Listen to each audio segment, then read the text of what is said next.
आपण पाहत आहात बागलाण वृत्तांत, खबरबात महाराष्ट्राची।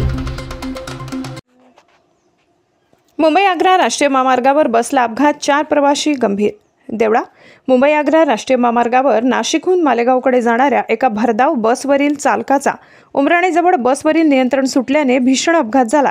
त्यामध्ये 4 प्रवासी गंभीर जखमी झाले। चालकाचे नियंत्रण सुटल्याने बसने रस्त्यालगतच्या एका झाडाला जोरदार धडक दिली आणि ती पलटी झाली। या अपघातात 4 प्रवासी गंभीर जखमी झाले असून 12 ते 15 जण किरकोळ जखमी झाले। सुदैवाने या घटनेत कोणतीही जीवितहानी झाली नाही। या बसमध्ये एकूण 28 प्रवासी होते।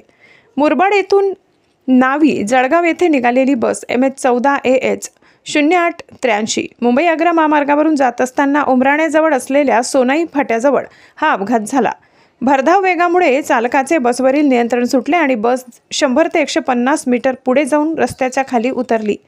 त्यानंतर ती एका झाडाला धडकली आणि पलटी झाली। यावेळी झाडाची फांदी अडकल्याने बसचे मोठ्या प्रमाणात नुकसान झाले। दरम्यान अपघाताची माहिती मिळताच आजूबाजूचे शेतकरी, सोमा कंपनीचे पेट्रोलिंग टीम आणि सामाजिक कार्यकर्ते नंदन देवरे, बंटी बोरसे, अविनाश देवरे, अमित देवरे, भूषण देवरे, किरण मोरे, वालचंद देवरे हे तातडीने मदतीसाठी धावले। त्यानंतर त्यांनी जखमी प्रवाशांना बाहेर काढले। त्यानंतर उमराणे ग्रामीण रुग्णालयाच्या रुग्णवाहिकेद्वारे गंभीर जखमींना तातडीने मालेगाव येथील शासकीय रुग्णालयात पुढील उपचारासाठी पाठवण्यात आले। या अपघातानंतर महामार्गावर काही काळ वाहतूक कोंडी झाली होती। बागलाण वृत्तांतसाठी कार्यकारी संपादक मनोज वैद्य।